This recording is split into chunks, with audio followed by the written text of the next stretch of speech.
Саламатсыздарбы? Мен бүгүн Canva тиркемесин телефондон кантип көчүрүп колдонобуз көрсөтүп бермекчимин. Эң биринчи бул телефондун менюсунан Play Marketке кирип аласыздар. Play Marketке кирип, биз издечи жерден Canva деп, мынакей Canva деп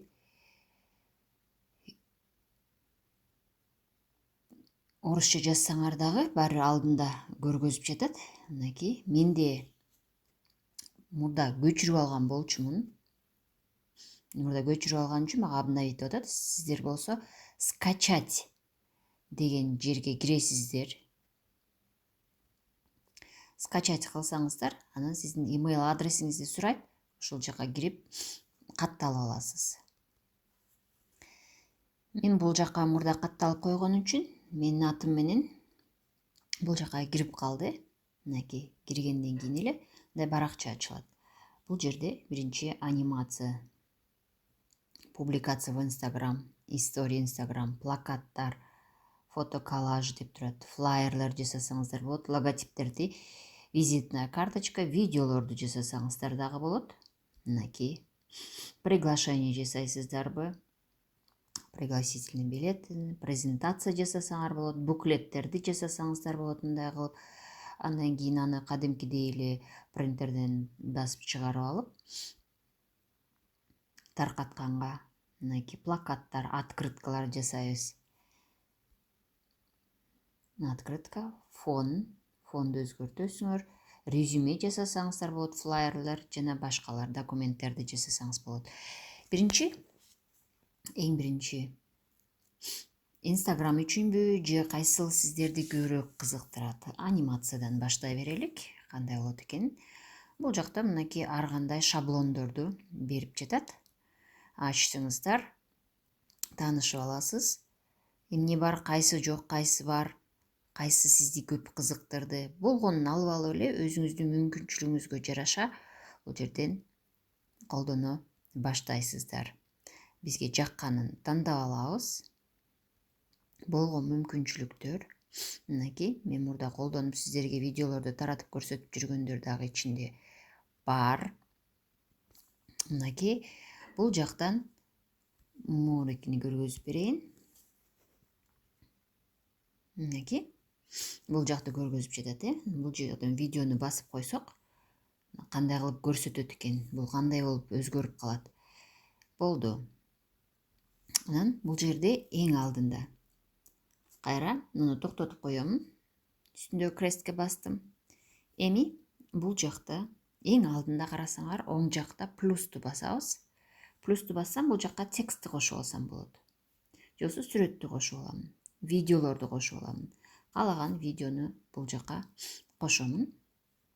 Мен азыр муну галереядан таап алып кошомун. Мынакей мындай кылып открытка кылып кошуп аламын. Бул жака кооздоп жазамын. Кичинекей открытка кылып жасап аламын. Мындай кылып бул сүрөт толугураак болуп кошулсун дейин. Бул жака азыр мага бул сүрөттүн ордуна алмаштырыш керек. Негизи обрезать. Бул жака чоңураак болуп калды. Кичирейтем. Болду. Эми бул жазууну өзгөртүп алам. Муну кичирей ылдый кыламын, себеби бул сүрөткө жармашып калды.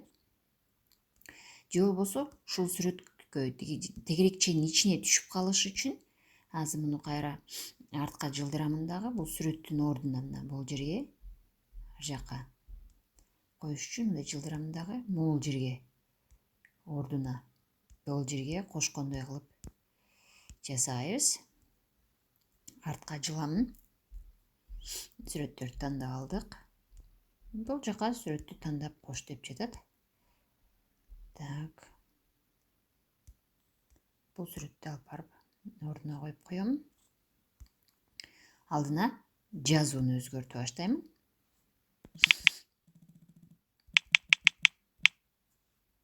жазууну өзгөртөмүн. Жаңы жылыңыздар.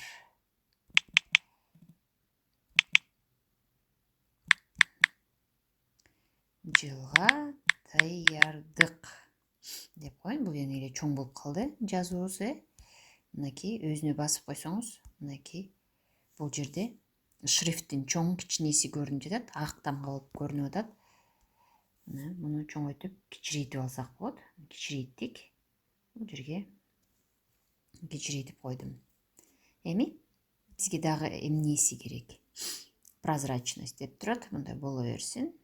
Мындай кылып өңдөрүн фонду кичине өзгөртсөңүздөр болот. Мынакей болду.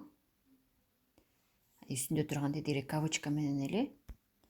Эми бул жактан биз башка сүрөттөрдү кошпойбуз, наклейка кошуп койсоңуз болот. Мынакей бул жактан мынакей наклейкаларды кошуп алсак, плюсту бассаңыздар эле ар кандай мүмкүнчүлүктөр бар.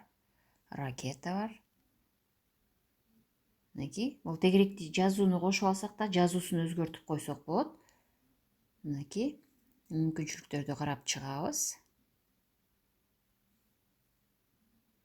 Наклейкалардын түрлөрү. Бизге эң үстүндө турган эле салют болуп атылып жаткан эле наклейка туура келет окшойт. Калганын өзүңүздөр шашпай карап аласыздар. Мен муну белгилеп туруп коюп коем. Мынакей. Кошуп койдум. Болду. Кошулду. Эми эң үстүндө, сол жакта эң үстүндө турган таякчаны, стрелканын жанында турганды басып коем. Басылды. Эми бул кандай болуп көрүнүп калат экен? Текшериш үчүн үстүндөгү барак тетирээки стрелканы, ак стрелканы басып көрөбүз. Бул кандай болуп калар экен? Мындай болуп көрүнүп атат. Алдын карасаңыздар, алдында нет деген жазуу турат, подъем. Бул жак менен дагы эффекттерди да кошуп алсак болот. Подъем мындай болот. Биз үстүндөгү сүрөттү биринчи мурдакыны өчүрүп алышыбыз керек экен, көрүнүп калып атат, Анын бизге кереги жок. Блок, панель, мынакей түрлөрү, скольжение. Ушуну алат окшойбуз. Эми муну токтотуп туруп, бул жактагы биринчи сүрөттөрдү жылдырып алабыз. Муну алабыз эффектти. Муну жылдырабыз. Муну өчүрүп салабыз. Эң үстүндө турган корзинага басып коесуз. Бастыңыз, ал өчтү. Анын ордуна кайра мен өзүмдүн сүрөттү, өзүм каалаган сүрөттү алып келип коюп алдым. Бул жакта мен салютту да коюп алган болчумун. Салютту кайрап келип кошуп алам эффектке. Мынакей даяр болду. Кайра сол жактагы таякчаны басып койдум. Эми кайра көрүп чыгам кандай болуп көрүнүп калат экен. Бул жактан кайра анимацияны алдында, эң алдында нет деп жазылып турган жерден мындай кыламбы? Же мындай кылып өзгөртөмбү? Панель кыламбы? Мындай пайда болсунбу? Бул кызыктуураак көрүнчүдөй болуп жатат. Бүттү. Даяр болгондон кийин сдвиг деп атат. Мынакей түрлөрү базовый. Келип чогулуп калган, неон болуп чогулуп калган. Кайсынысы кызыктуураак, кайсынысы сиздерге жагып жатса, ошого менен өзгөртүп аласыздар. Андан кийин бул даяр болгондон кийин кайра крестикке басып чыгасыз. Бул бир эле баракча болду. Эгерде экинчи баракты кошкуңуз келсе, мынакей баракчалар үстүндө турат. Ошол баракчага басып койсок, биздин алдына мынакей баракчабыздын размери, чоң кичинеси, публикация в Instagram, кээде чоңураак кылып башка размерди жасап алсаңыз, Instagramга койгондо четтери көрүнүп көрүнбөй калат. Ошол себептен бул ошого ылайыктап чыгарып атат. Эгерде башка жерде тарата турган болсоңуз, анда ал кичиирээк кылып көргөзүп коюшу мүмкүн. Өзүңүзгө ылайыктуусун бул жактан мынакей тандап аласыз, чоңойтуп кичирейтесиз. бүттү. Бул ошо бойдон калтырып койдук болгон размерин. Эми бүттү. Бул даяр болду. Эң үстүндө оң жакта стрелка өйдө караган жерден ошону басып койсоңор, бул мынтип жүктөп алат. Өзүңүздүн ушу канванын ичинде сакталып калат. Мынакей. Андан кийин муну даяр болгондо WhatsApp аркылуу же каалаган жериңизге жүктөп аласыз. Мынакей Instagramга жүктөйсүзбү же кай жерге жүктөйсүз, болгон жериңизге жүктөп алсаңыздар болот.